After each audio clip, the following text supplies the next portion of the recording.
Welcome to Life Stories, where every tale unfolds a journey of mystery, emotion, and discovery. Today, we dive deep into a world where secrets are buried beneath layers of deception, and every truth uncovered brings us closer to a dangerous reckoning. Follow the path of Maggie and Richard as they unravel a conspiracy that has torn lives apart, and confront the powerful forces that control everything. The stakes are high, and the truth is more dangerous than they ever imagined. Join us today, and let's begin this gripping story together. Don't forget to subscribe to the channel to follow the unfolding of this life-altering journey. The alarm buzzed incessantly, pulling me from a restless sleep. I blinked groggily at the small clock on my nightstand, its red digits glowing harshly in the pre-dawn darkness. Another early morning. Another long day ahead. With a sigh, I swung my legs off the bed and shuffled to the window, pulling aside the faded curtain. The view of Manhattan's unrelenting skyline greeted me, its towering silhouettes both inspiring and suffocating. I caught a glimpse of my grandmother's room across the hallway. The door was ajar, and through the crack, I could see her frail form nestled under the worn quilt. The rhythmic rise and fall of her chest brought me a small sense of comfort. No matter how hard things got, I always found solace in knowing she was still here, still fighting. After a quick shower, I dressed in my best blouse and slacks, though neither did much to boost my confidence. In the tiny kitchen, the coffee machine sputtered to life, filling the room with a faint aroma. I sipped the bitter brew, my fingers trembling slightly.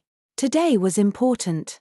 I'd been invited to an interview at Sterling Enterprises, one of the most prestigious firms in the city. I'd applied on a whim, never imagining they'd actually call me back. But when the email came, I stared at it for what felt like an eternity, my heart pounding. This opportunity could change everything. Our cramped apartment, my grandmother's mounting medical bills, it could all become manageable. I glanced at the small photograph on the refrigerator. A worn image of my mother. She was smiling brightly, holding a younger version of me in her arms.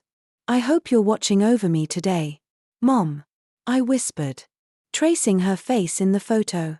"I could really use some of your luck." The ride to Sterling Enterprises was nerve-wracking.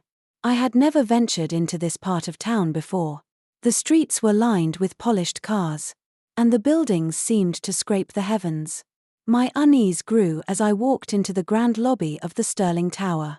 The marble floors sparkled under the golden light, and the hum of quiet sophistication filled the space. I felt like an outsider, clutching my modest resume with clammy hands. I was directed to the 23rd floor and handed a visitor's badge. As the elevator ascended, I rehearsed potential answers to interview questions, but my mind betrayed me, painting vivid images of judgmental glances and curt dismissals. When the doors slid open with a soft chime, I stepped into a meticulously designed office space. The scent of leather and polished wood hung in the air. A receptionist greeted me warmly, asking me to wait for a few moments. I took a seat, fidgeting with the strap of my bag as my eyes roamed the room. That's when I saw it.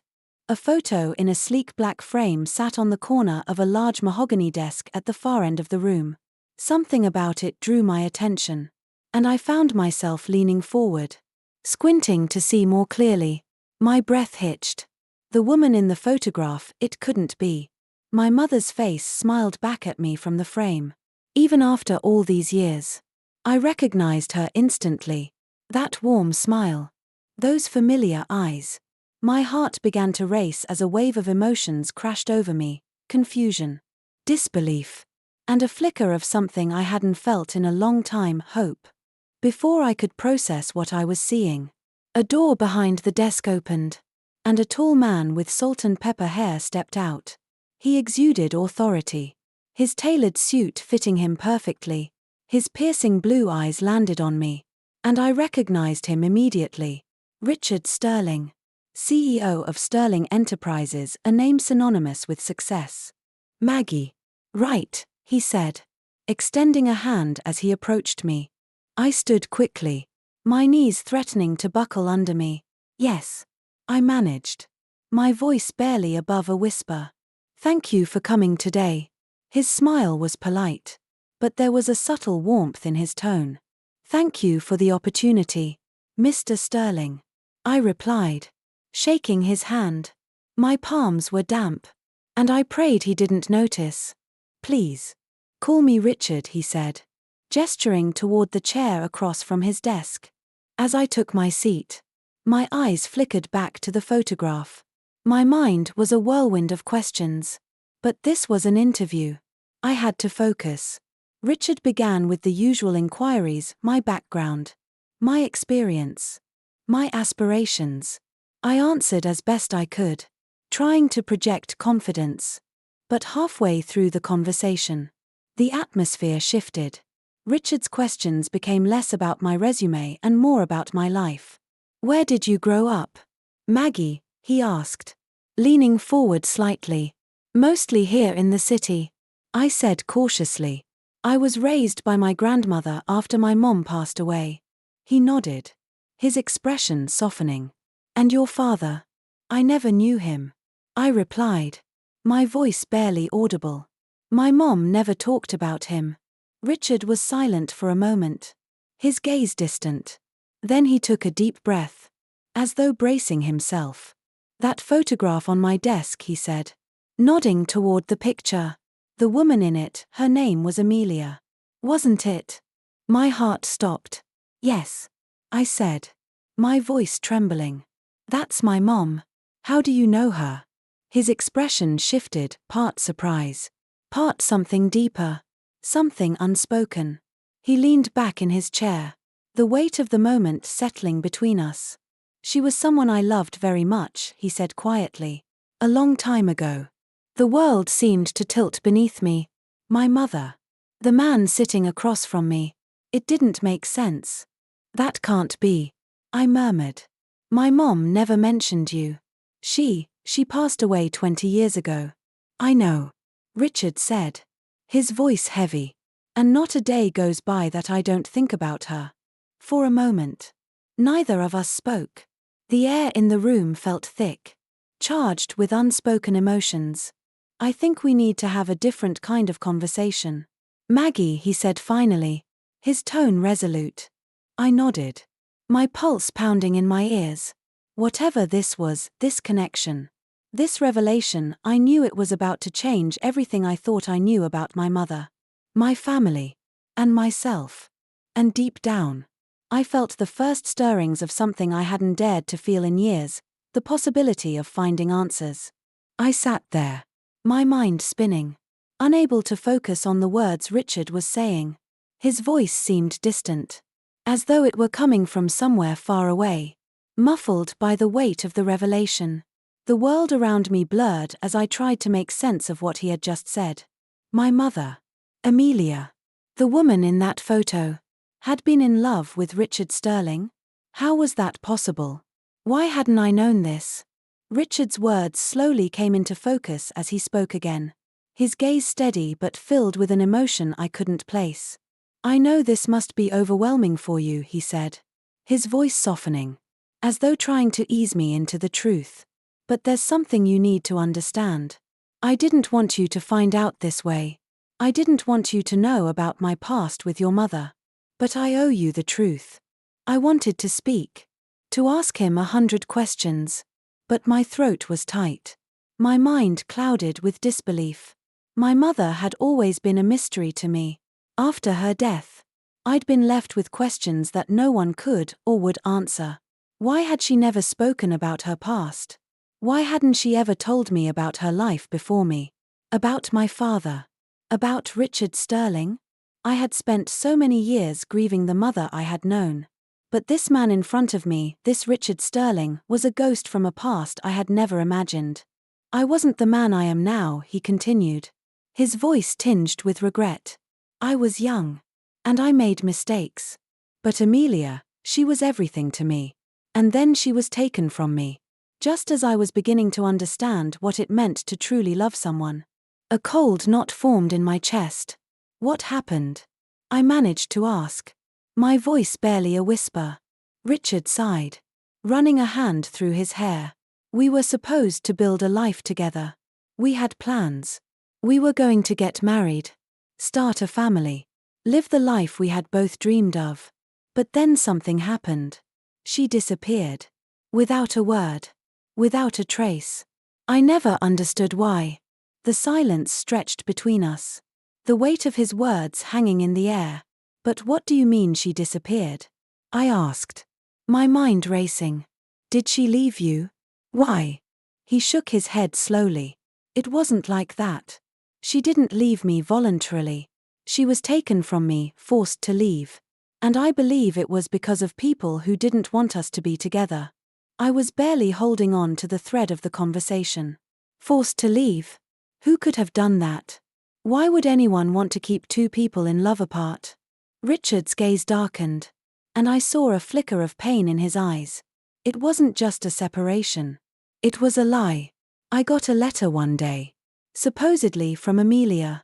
It said that she didn't love me anymore, that I should forget about her, that we should go our separate ways. I felt my breath catch in my throat. That doesn't sound like her. My mother would never do that. She wouldn't have just walked away from you. I know, Richard said, his voice barely a whisper. I never believed it. But I was young. And I was devastated. I thought I had done something wrong, that I had pushed her away. But it wasn't until much later that I found out the letter was a fake. It wasn't from her. Someone had made sure I never found her again. The world seemed to tilt beneath me as the pieces of the puzzle began to shift into place. A fake letter? Someone had deliberately kept my mother and Richard apart? The man I had known as a successful CEO was now telling me that his life and my mother's life had been manipulated by forces I didn't even understand. But who did this? I asked, my voice shaking. Who would do something like that? Richard's face grew hard with resolve. I believe it was one of my rivals. Someone who didn't want me distracted by love. By Amelia. They wanted me focused on business. On power. But now, I'm not so sure. I think someone else might have been involved. Someone much more powerful than I ever imagined. I tried to process everything Richard was telling me, but it felt like I was drowning in a sea of unanswered questions. My heart pounded in my chest as I tried to keep my emotions in check. I had never known about Richard or his relationship with my mother. And now, to learn that there had been a conspiracy to tear them apart. To manipulate their love, it was too much. Do you think this has something to do with my mother's death? I asked, the words tumbling out before I could stop them. Richard looked at me, his expression solemn. I do. I believe your mother's death wasn't an accident. I think it was planned, staged to look like an accident, but it wasn't. Someone wanted her gone. Maggie. And now, I think they're trying to cover their tracks. To keep us from finding out the truth. I couldn't breathe. The words felt like a punch to the gut. My mother's death had always haunted me. But I had never imagined it was anything other than a tragic accident. To think that someone had orchestrated it, someone had wanted her dead, it was too much to bear. But who would do that? Who would go that far? I whispered, my voice trembling. I don't know, Richard said softly, his gaze distant. But I'm going to find out. And now that I know you're Amelia's daughter, I owe it to both of you to get to the truth. I won't stop until I do. I felt a strange mix of emotions, fear, confusion, hope, and something deeper I couldn't quite name. I had come here today for a job interview, expecting nothing more than a routine meeting.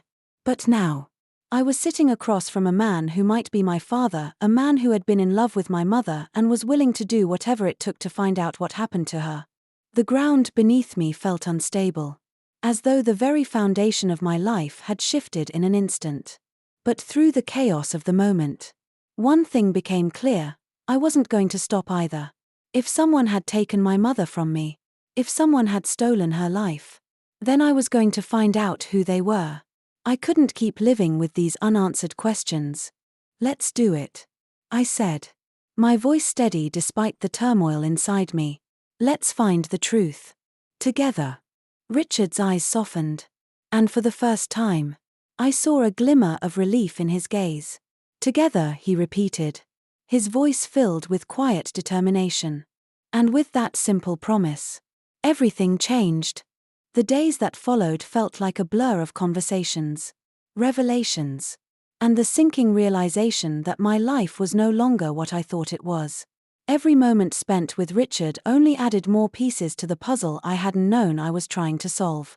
His company, Sterling Enterprises, his past with my mother, and the growing suspicion of foul play, it was all so overwhelming. And yet, despite the fear that gnawed at me, something deep within told me I couldn't back down. I had to know the truth. I had to know why my mother had kept her past hidden from me, why she had never mentioned Richard or anyone else in her life before me. After that day in his office, Richard and I began to work together, pooling our knowledge and resources to uncover what really happened to Amelia. It was clear that we both had more questions than answers. But at least now, we were in this together. For me, the stakes were painfully personal. Growing up, I had always wondered why my mother never spoke about her past.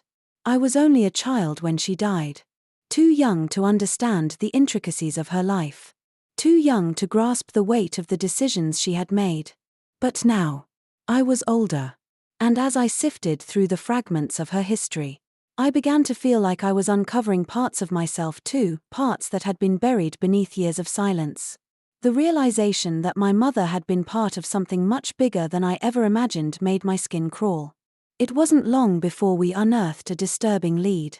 Richard had kept meticulous records of his life files, correspondence, old letters, his past with Amelia, the letters she had supposedly written to him, and the mysterious figures she had been involved with before I was born. The more we went through, the more I began to sense a pattern. Amelia's life hadn't just been a quiet existence. No, there were forces at play, hidden behind the scenes, shaping everything she had done. One morning, as I was going through some of Richard's old files, I found something that made my breath catch in my throat, a series of letters from Amelia. The handwriting was unmistakable, her neat and flowing script. But something was off. One of the letters, dated only a few weeks before her death, seemed out of place. I ran my fingers over the paper, my heart hammering. This letter was different from the others. It wasn't the same. The signature didn't match her usual style. The ink was smeared in places, as though it had been hastily written. "Richard," I called, my voice trembling. "You need to see this." Richard walked into the room, his face creased with concern.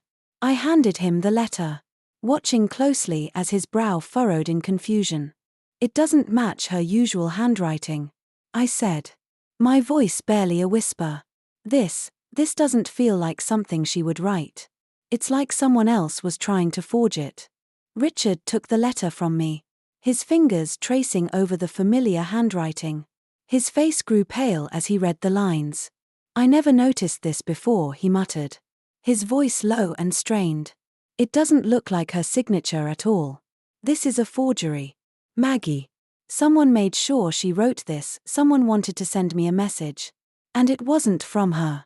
I felt a chill run through me. If this was a fake letter, then who had written it?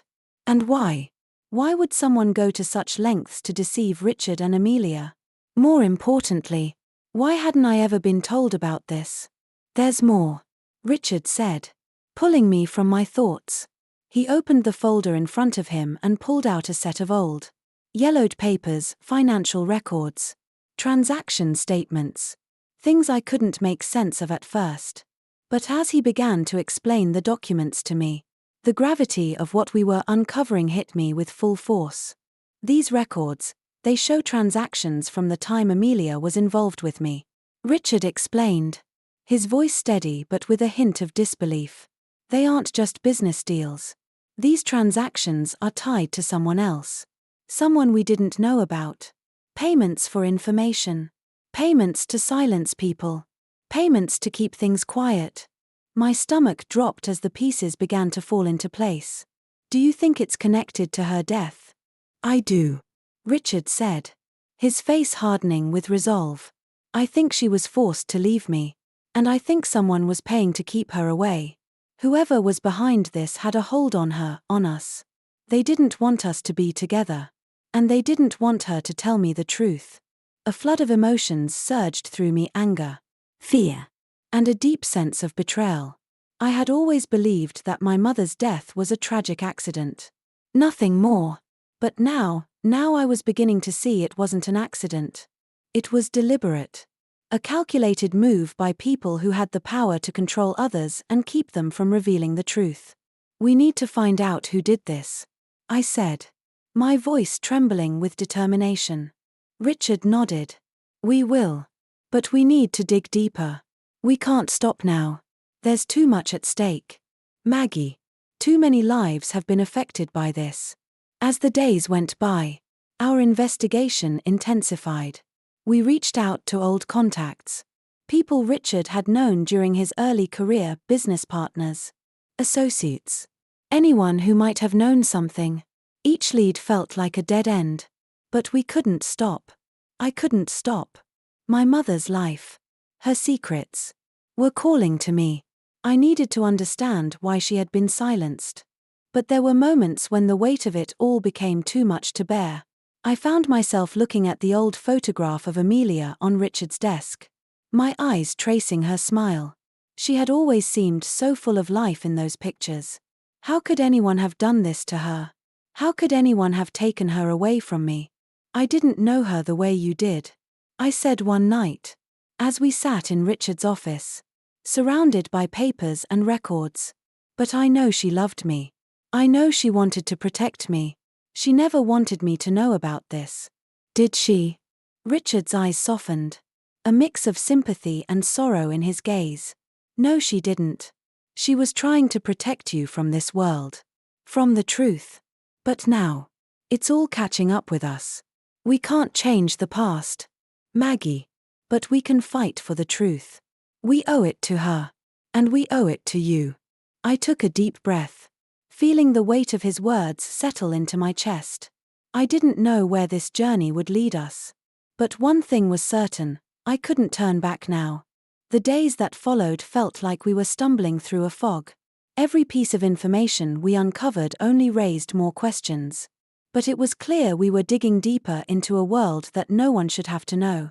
The weight of it all pressed down on me, suffocating. Yet I couldn't stop. The truth was out there, somewhere hidden in the folds of this tangled web, and I had to find it. Richard and I spent long hours in his office, sifting through more files, old records, and documents that told a story neither of us was ready to hear. It was strange how, with each new revelation, I felt closer to my mother but also further away. She had been so careful, so secretive about her past. And now, that very past seemed to be closing in on me. One evening, I found myself leafing through one of the older file folders Richard had handed me. The pages were filled with cryptic notes, memos about meetings, references to people whose names I didn't recognize, and business transactions that didn't seem to fit. But there, buried at the bottom of the folder, was something that made my heart race. It was a single sheet of paper, a handwritten note that seemed to have been tucked away in the margins of a larger document. The handwriting was familiar. I recognized it immediately. It was my mother's. "I'm sorry," the note began. "I never wanted you to be involved in this. I've made choices that have affected all of us. But I promise you, this is the only way. I have to leave.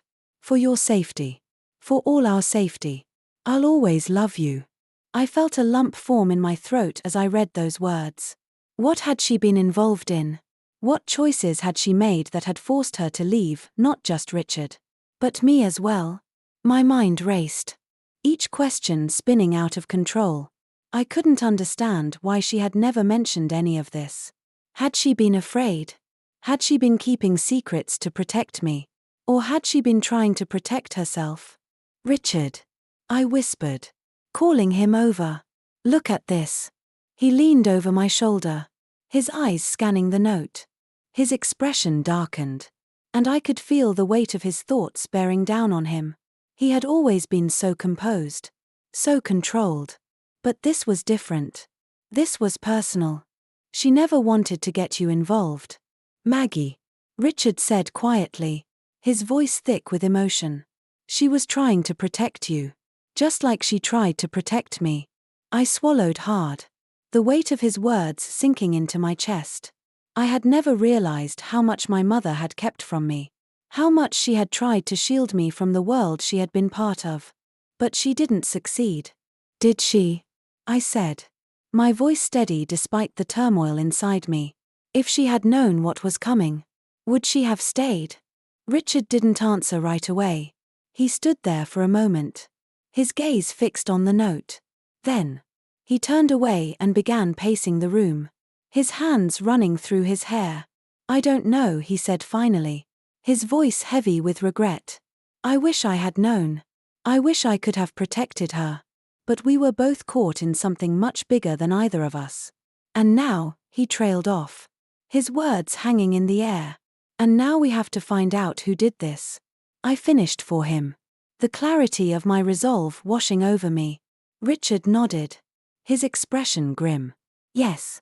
We have to know who's behind this. Who was willing to go to such lengths to tear us apart. It was clear to me now that our search wasn't just about my mother's death. It was about something much bigger, something that reached far beyond Richard and Amelia's relationship.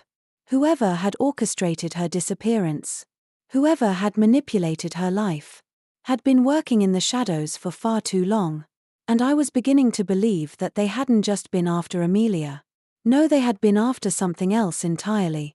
We're getting closer, Richard said, his voice quiet but determined. But we have to be careful. Whoever's behind this doesn't want us to find the truth. They'll stop at nothing to keep us from digging any further. The words hung in the air, like a warning, a reminder of just how much danger we were in. But at the same time, there was something else, a fire burning in me, a need to see this through. I couldn't stop now. I couldn't turn back. As we continued our search, I felt a sense of urgency building inside me. The more we uncovered, the more I began to realize that my mother's death wasn't just a tragic accident. It was a murder.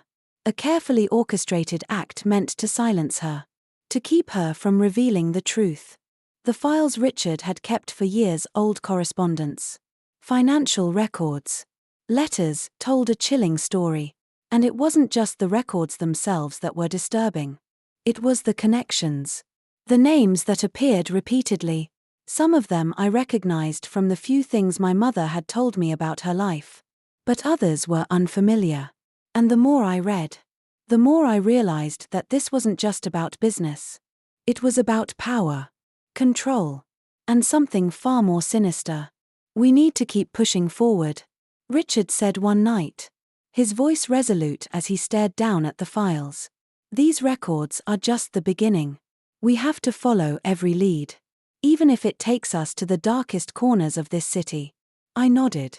My heart heavy with the weight of what we had uncovered. But I wasn't afraid. I was angry. I was furious that someone had taken my mother from me, and now, I was determined to find out who. We will find them, I said. My voice firm. We'll find out who did this. And we'll make them pay. Richard's eyes met mine. And for the first time, I saw something shift in his expression, a flicker of understanding. Of shared resolve. Together, he said softly. And just like that, the search became more than just a fight for justice. It became a mission. A shared purpose that tied us together.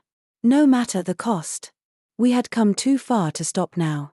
As the night wore on, we continued to sift through the files, piecing together the fragments of Amelia's life.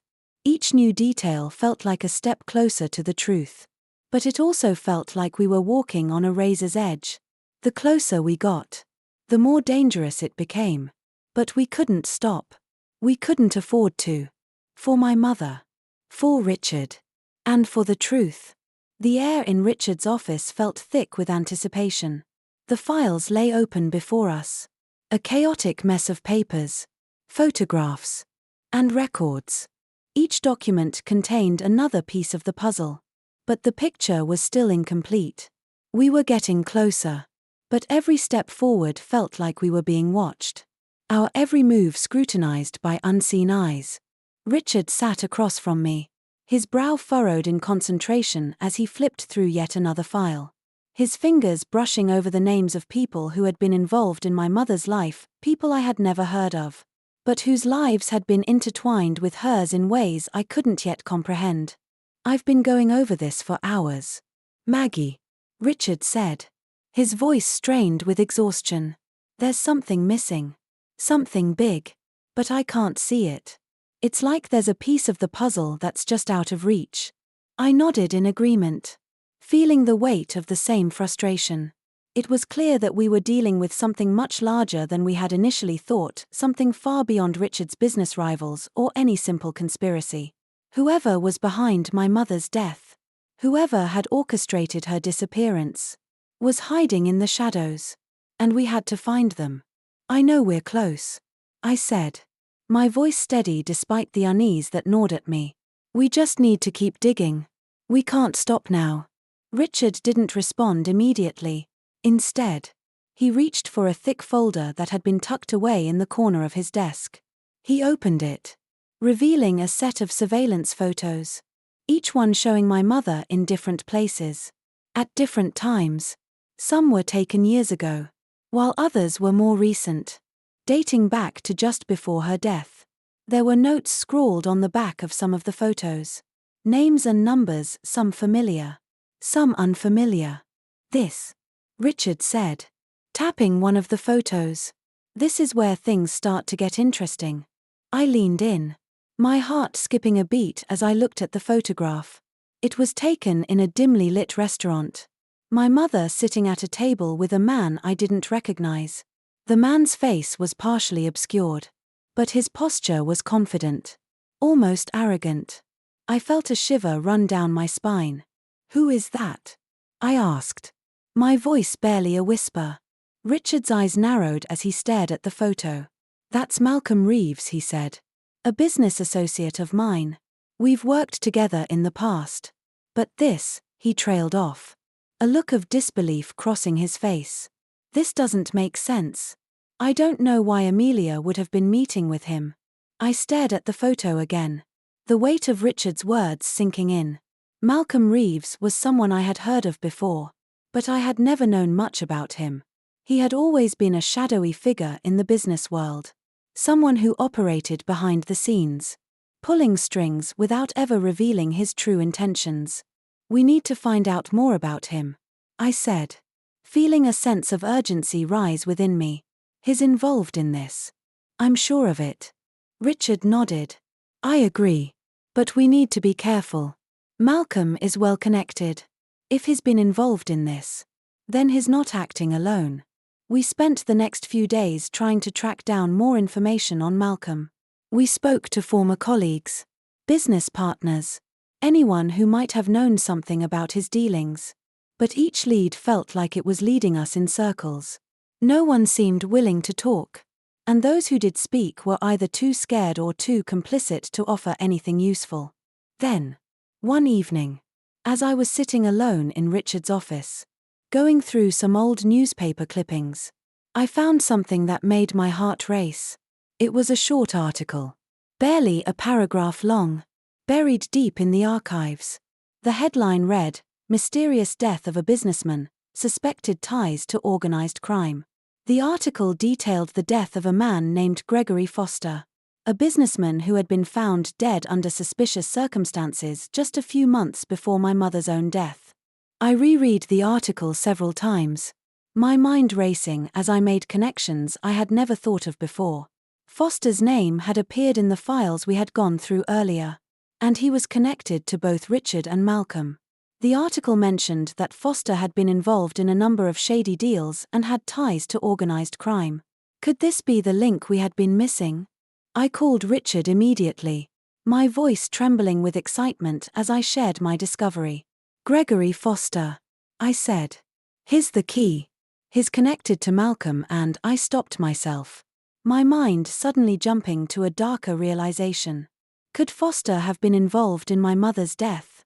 Richard was silent for a moment, and I could almost hear the gears turning in his head. "It's possible," he said slowly. "Malcolm's ties to Foster were never something I questioned. But if Foster was involved in something larger, something criminal, then it would explain why Amelia was so afraid. She was in deeper than I realized." I felt a sense of dread wash over me.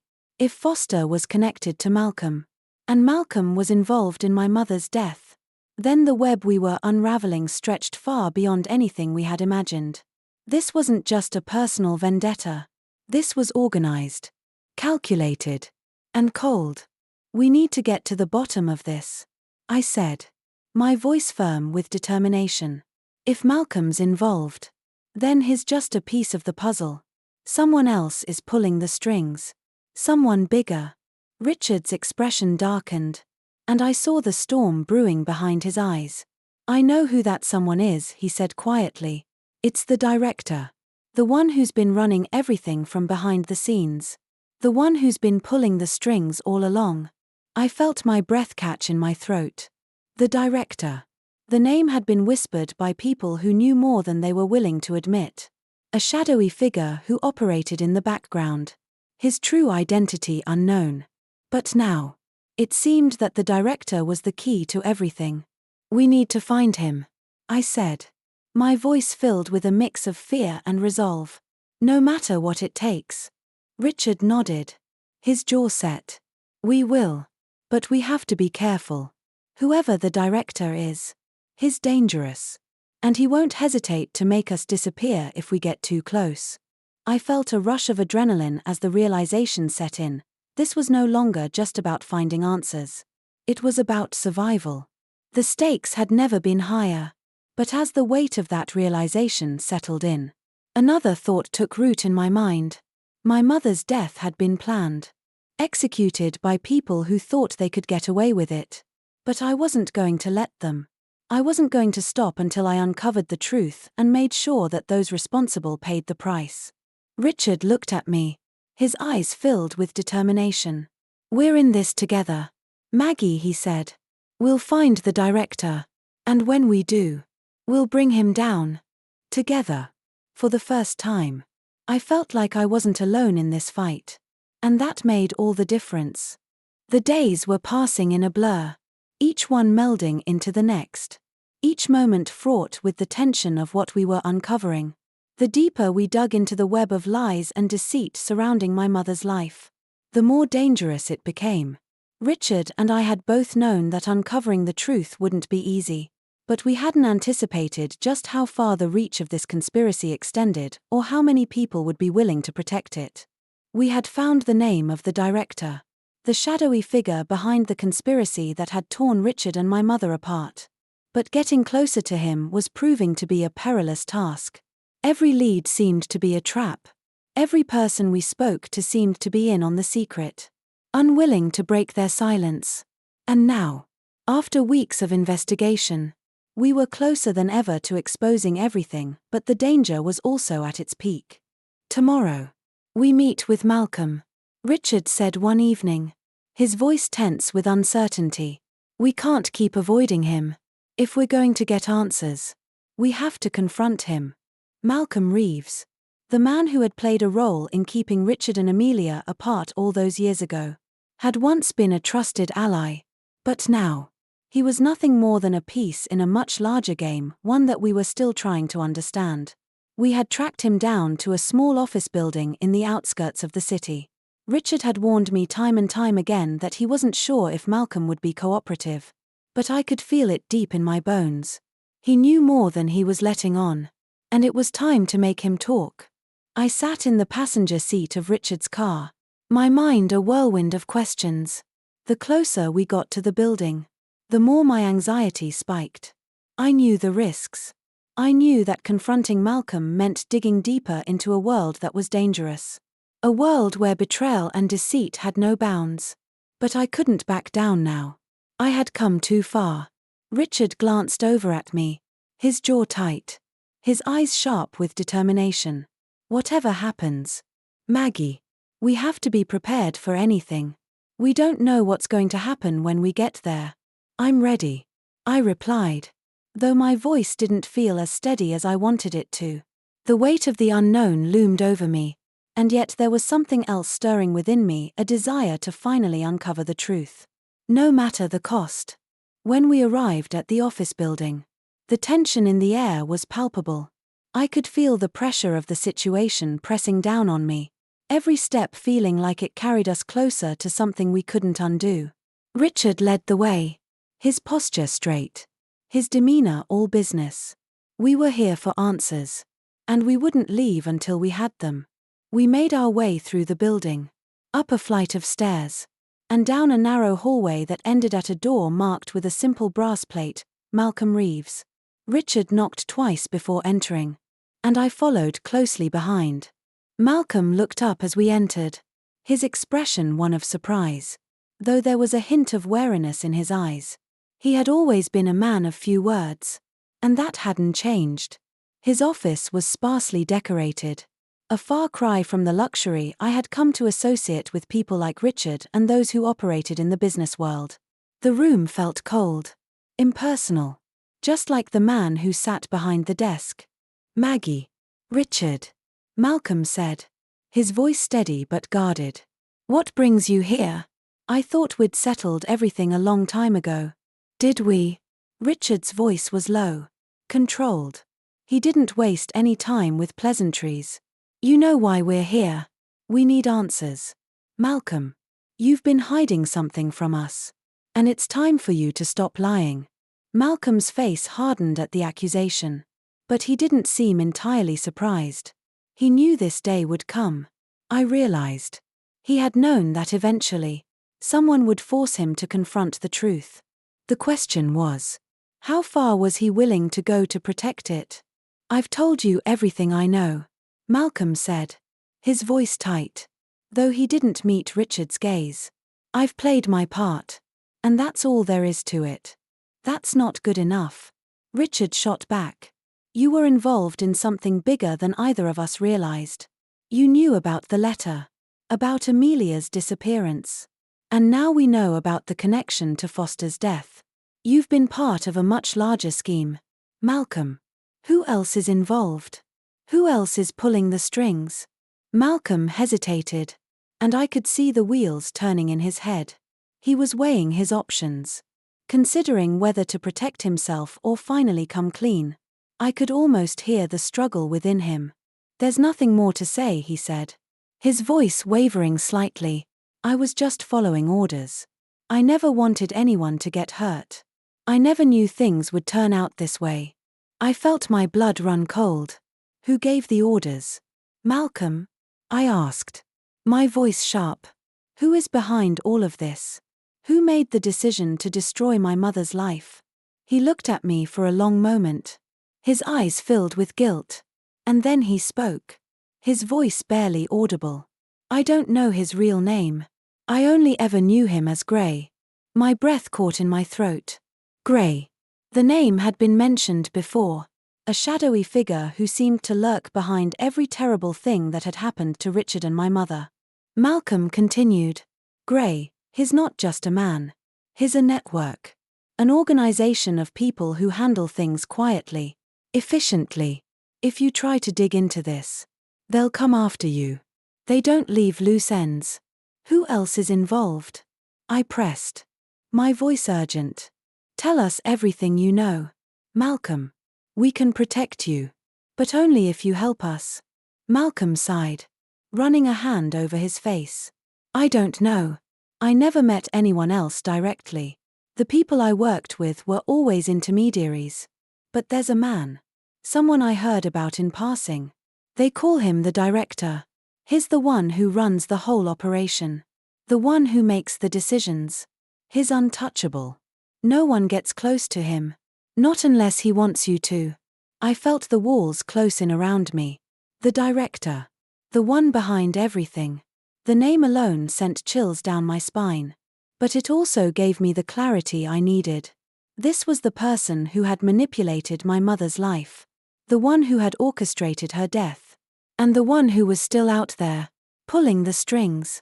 "We need to find him," Richard said quietly, his voice filled with quiet resolve. "And when we do, We're going to make sure he answers for everything.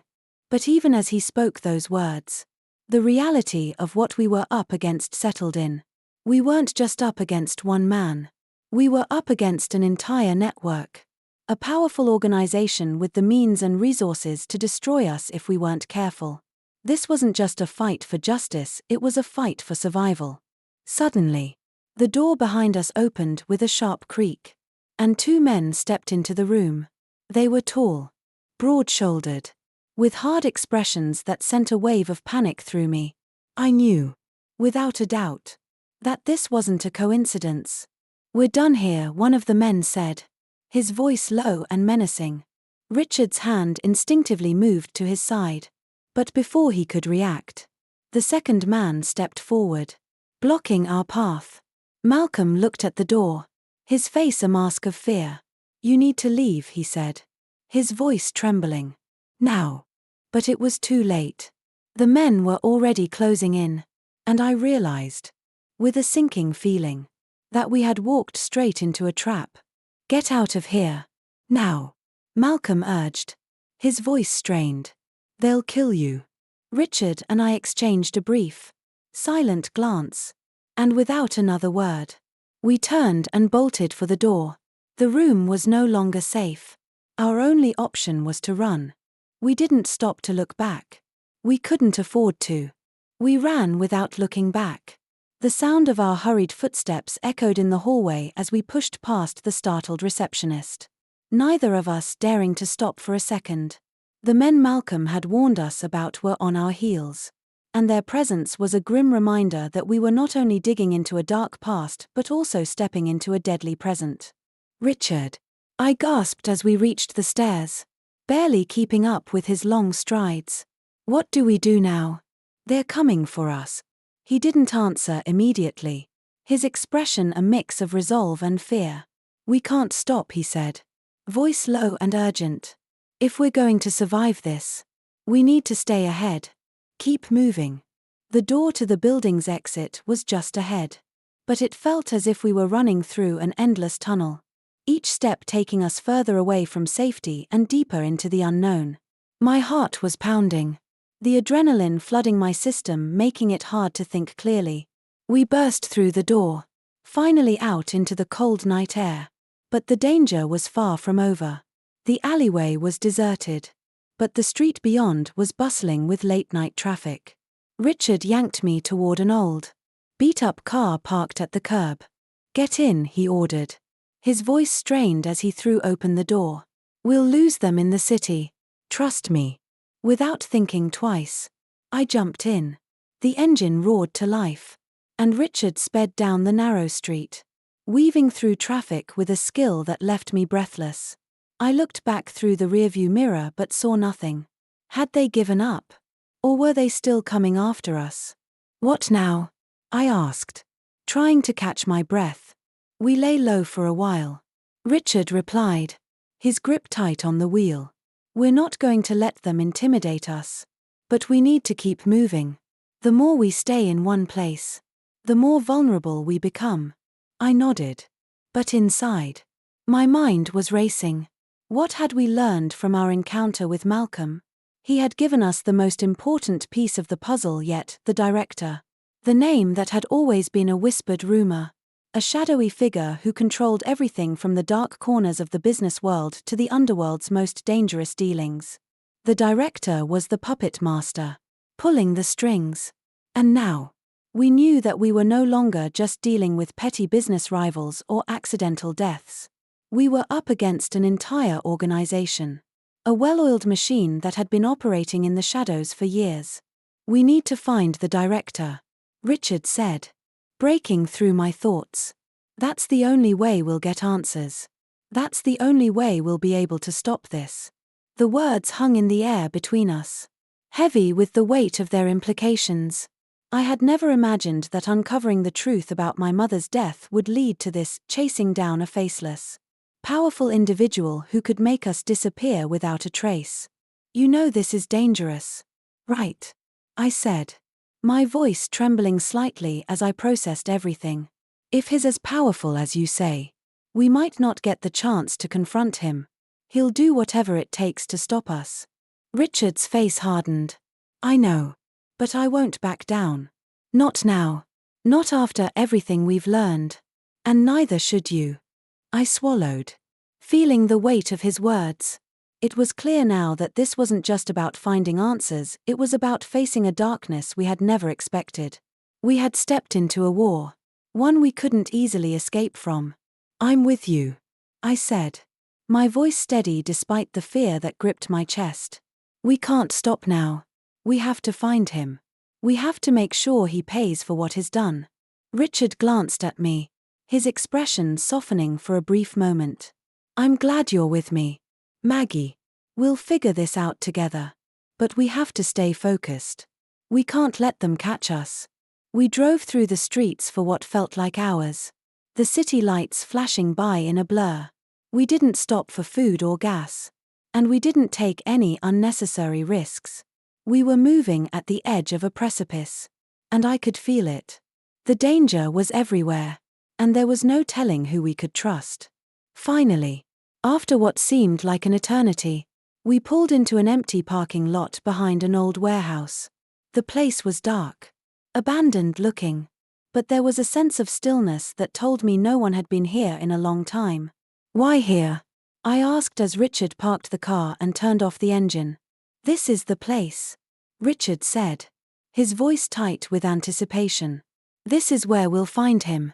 I glanced around, my heart racing in my chest. I had no idea what we were walking into. But one thing was clear, if the director was here, this was no longer just a search for answers, it was a confrontation. We stepped out of the car and moved cautiously toward the entrance of the warehouse.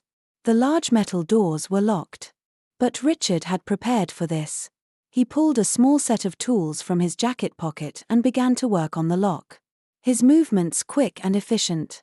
Stay close, he muttered as the lock clicked open. We don't know what we're walking into. I nodded, my pulse racing, and followed him into the darkened interior. The air inside was thick with dust, and the faint smell of oil and metal filled my nostrils. The only light came from a single bulb hanging from the ceiling, casting long shadows across the empty space. We moved deeper into the warehouse, our footsteps echoing in the silence. And then, I saw it. A large metal desk sat in the center of the room, papers strewn across its surface.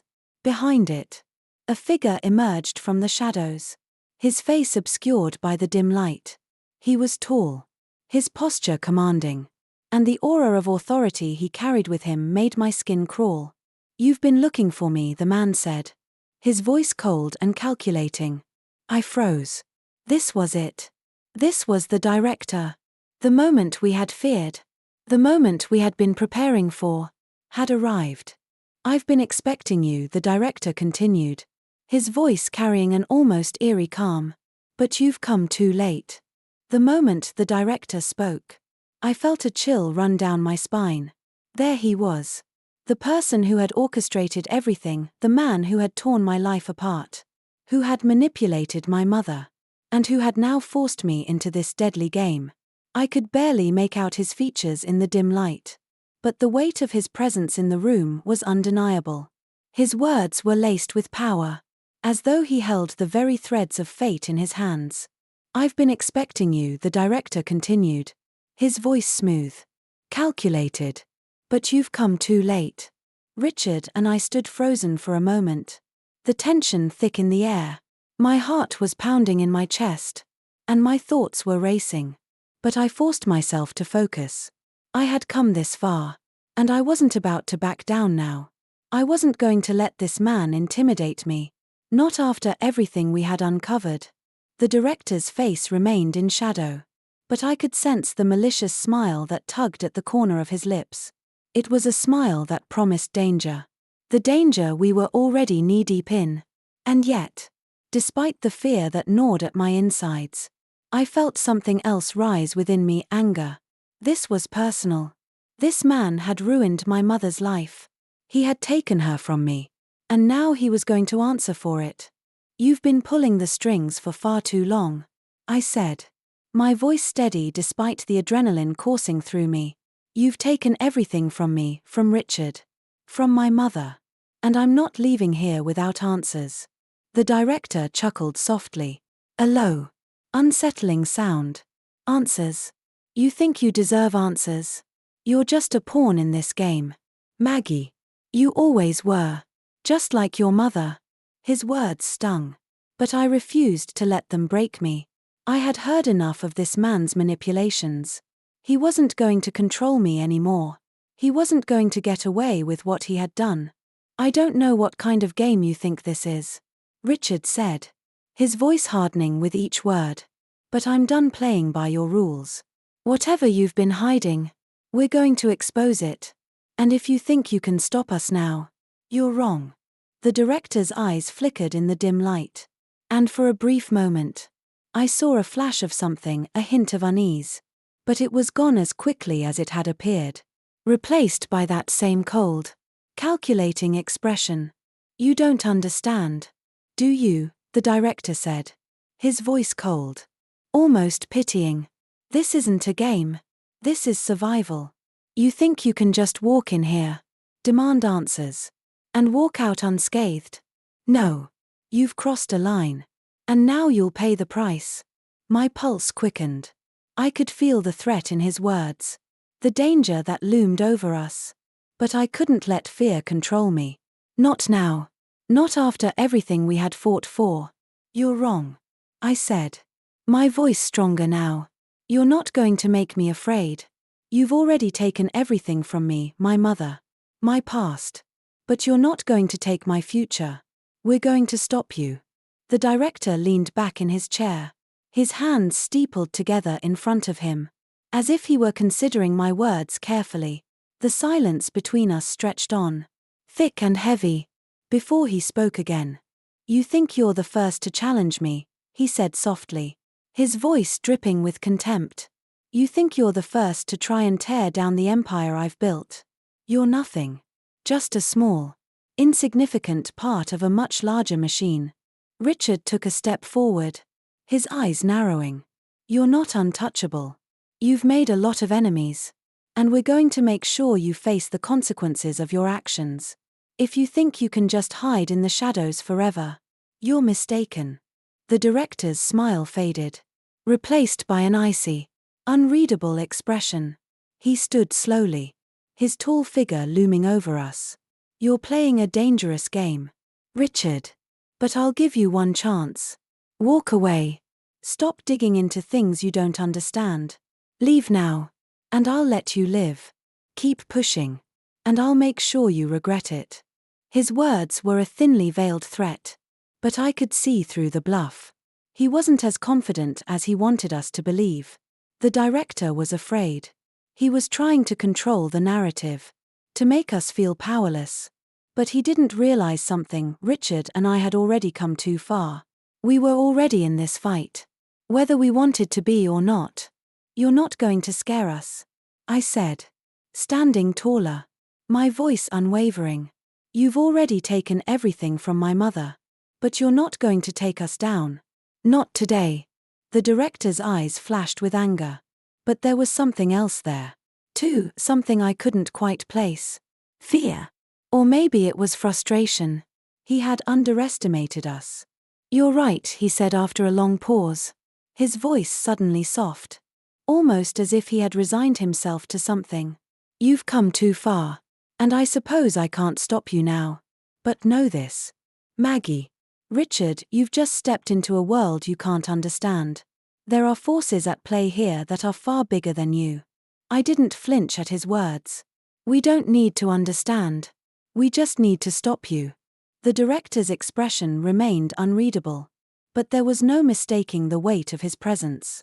I knew that in this moment. We were on the edge of something bigger than ourselves. Whatever forces had been controlling this world, my mother's life, her death, and the conspiracy behind it all, they were now beginning to crumble. We had no idea what the director's next move would be. But one thing was clear, the game had changed. And I was determined to see it through to the end. Before we could react, the director turned and walked toward the back of the warehouse. His footsteps echoing in the silence. "You'll regret this," he called over his shoulder, his voice cold and distant. "But by the time you realize it, it will be too late." Richard and I exchanged a brief look, the weight of the moment sinking in. The director had just confirmed something. This wasn't just about business anymore. This was personal. And we were in deeper than we had ever imagined. The truth was within reach. But the road ahead was fraught with danger. We weren't backing down. But we had no idea just how much we had just set into motion. The director's words lingered in the air, heavy with the promise of danger. As he disappeared into the shadows of the warehouse, I stood frozen, the weight of what we had just uncovered pressing down on me. I could feel my heart pounding in my chest, each beat a reminder of how close we were to the truth. But the closer we got, the more treacherous the path became. I knew we had crossed a line, and there was no turning back now. Richard didn't move for a moment, his eyes locked on the spot where the director had just been standing. I could see the tension in his shoulders, the way his fists were clenched. He was holding himself back, keeping his emotions in check. But I could feel the storm brewing inside him. The director's arrogance had shaken him, but it had also fueled a fire in him that I had seen before. This wasn't over. Not by a long shot. "We're not going to let him win," Richard said, his voice low and steely. "He thinks we're just pawns, Maggie. But he's wrong.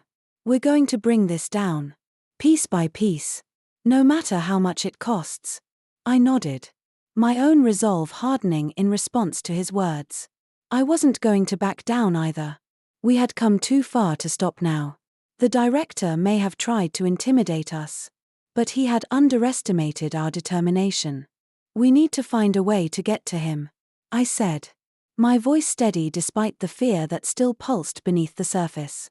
"He's not untouchable. If we can just—" "No," Richard interrupted, his tone cutting through the tension in the room. "We can't do this alone anymore. We need help. We need someone who can get us closer to the truth, someone with the resources to help us take down the director." My stomach churned as the weight of his words sank in. We had already risked so much. But now we were on the edge of something even more dangerous. We couldn't go up against the director without a plan. If we were going to take him down, we needed allies. But where could we find them? And who could we trust?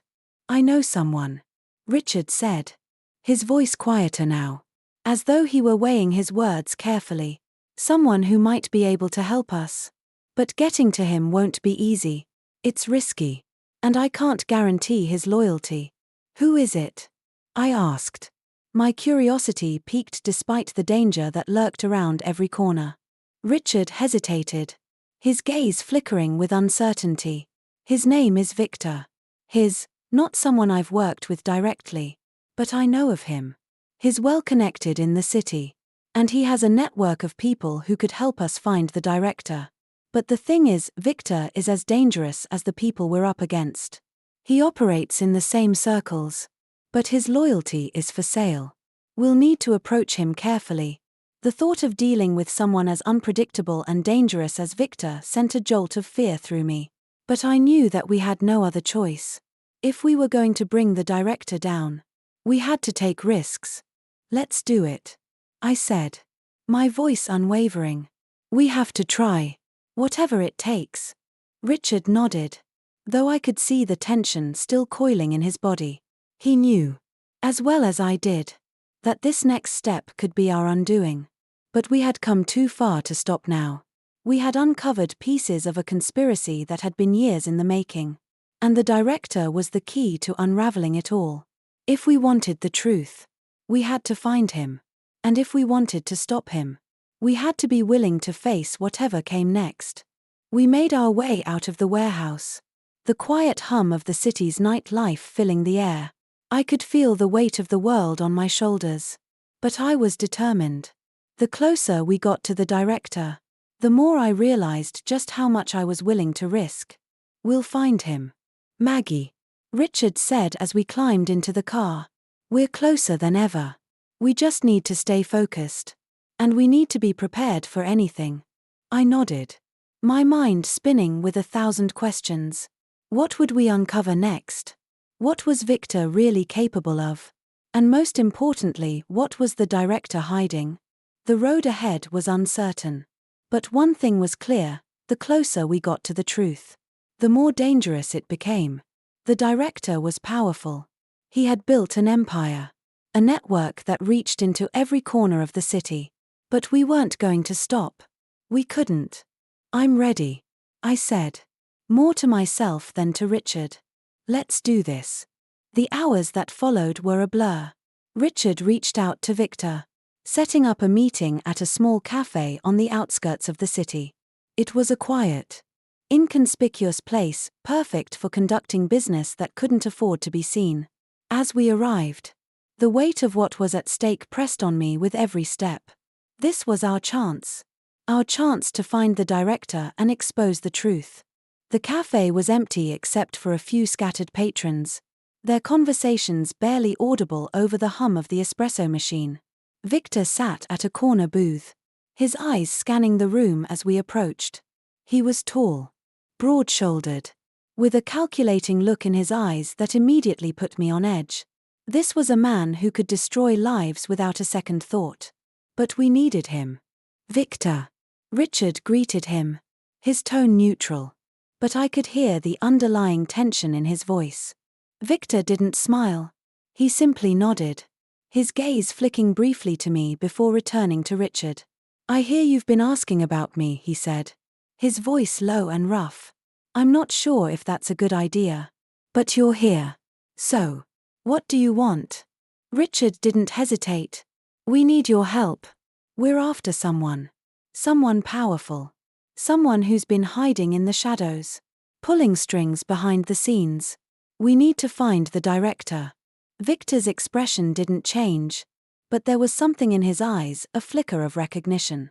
Or maybe it was just calculation. "The director," he said, his voice flat. "You've got no idea what you're asking for. We're willing to do whatever it takes," Richard said firmly.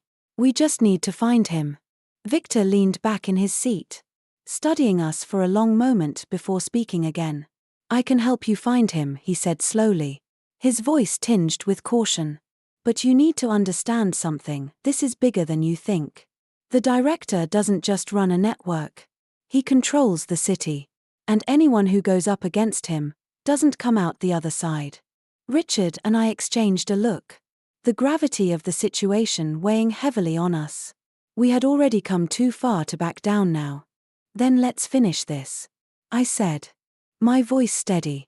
"We're in this together." Victor nodded, his gaze hardening. "You'll need more than just determination to take him down. But I'll help you. Let's get to work."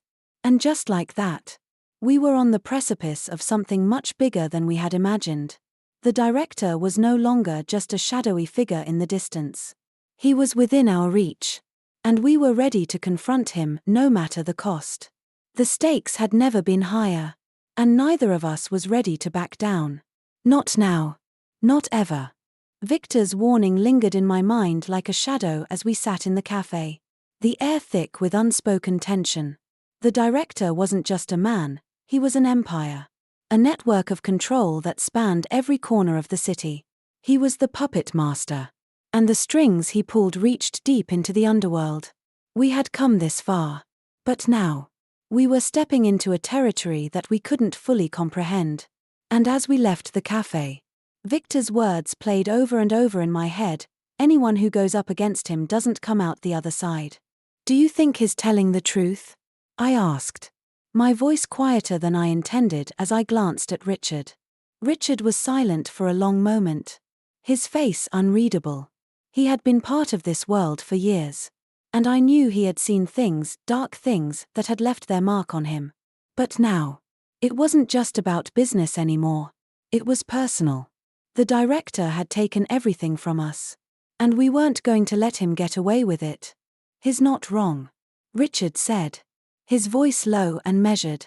"But we don't have a choice. We've already gone too far to turn back now. We either finish this or we become part of the game ourselves." The weight of his words hung between us as we drove through the city, our destination uncertain. We didn't know exactly where Victor's connections would lead us. But we knew one thing for sure: we were getting closer. We were on the verge of uncovering the truth.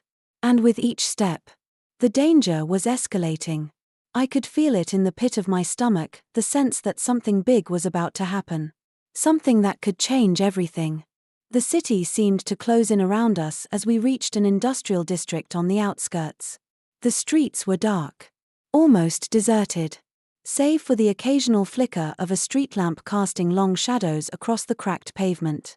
We parked in an alleyway, the headlights cutting through the darkness, illuminating a row of abandoned buildings. The place felt like a ghost town, empty and forgotten. But it was here that Victor had arranged for us to meet his contact. I stepped out of the car, my legs trembling slightly beneath me, and followed Richard as we made our way down the alley. The silence was deafening, the only sound our footsteps echoing off the brick walls. I felt like we were being watched, the hairs on the back of my neck standing up as we approached a nondescript door at the end of the alley. The door creaked open just as we reached it, and a man stepped out from the shadows. "Victor sent you," the man asked, his voice gravelly, his face obscured by the hood of his jacket. He looked like someone who had seen too much and lived through things that most people could only imagine. Richard nodded, his tone firm. "We're here to meet your contact. We need information on the director." The man's eyes flickered, a brief flash of recognition passing over his features before he motioned for us to follow him inside. The room beyond was dimly lit, filled with the smell of stale air and dust. It was a stark contrast to the pristine offices and polished surfaces we had grown accustomed to in the world Richard had once inhabited. Here, in the heart of this forgotten district, there was no pretense, no gloss. It was raw, unfiltered, and real. "Sit," the man said, gesturing to a pair of chairs in the corner of the room. "You've got a lot of questions, but not all of them will be answered." We sat today, the weight of the moment pressing down on me as I glanced at Richard. He was as tense as I felt, his hands resting on his knees, his eyes fixed on the man who had just entered our lives.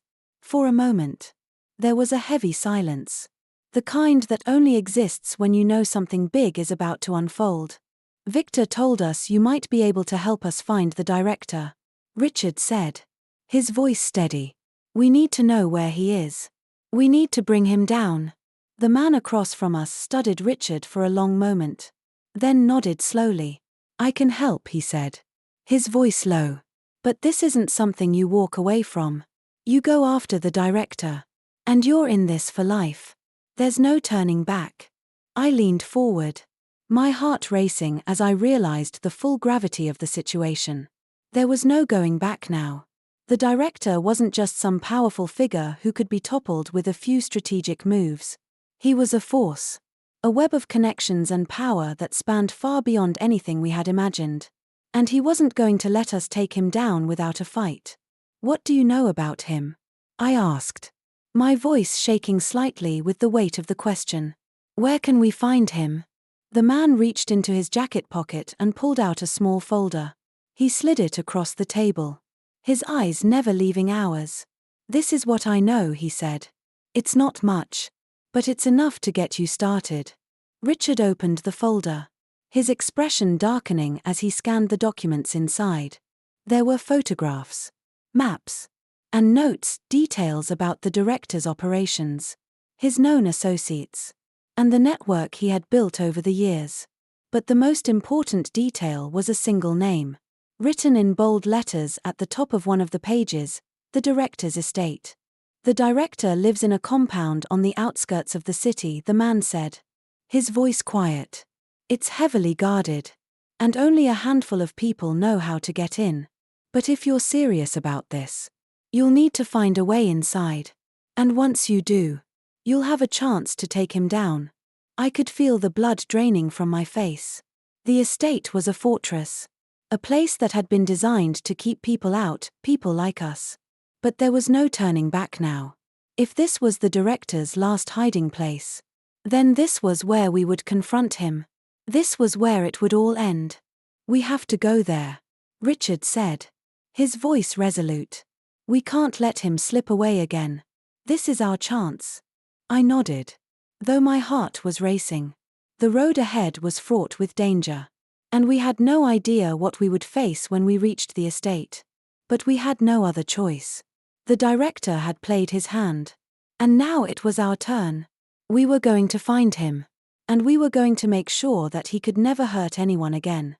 Together, Richard and I stood up, our decision made. We were going to the director's estate, no matter the cost. As Richard and I stood together in the dimly lit room, a sense of finality washed over me. We had crossed the point of no return. The director, the mastermind behind the destruction of everything we had known, was within reach. The path ahead was uncertain, fraught with unimaginable danger. But one thing was clear: we would stop him, no matter the cost. We had spent so long chasing the truth, uncovering the web of lies that had ensnared our lives. And now, we were at the doorstep of the answers. The journey had been brutal, filled with loss, betrayal, and moments when it seemed like the darkness would swallow us whole. But together, we had fought on. Together, we would face whatever came next. The director may have thought he controlled everything, but we were taking back the power. This fight was no longer just about vengeance, it was about reclaiming our future. And the future of everyone whose life had been shattered by his twisted machinations. The estate was in sight. Our final battle awaited. Thank you for following this journey with us. If you enjoyed this story, make sure to subscribe and hit the notification bell to stay updated with more life stories. Until next time.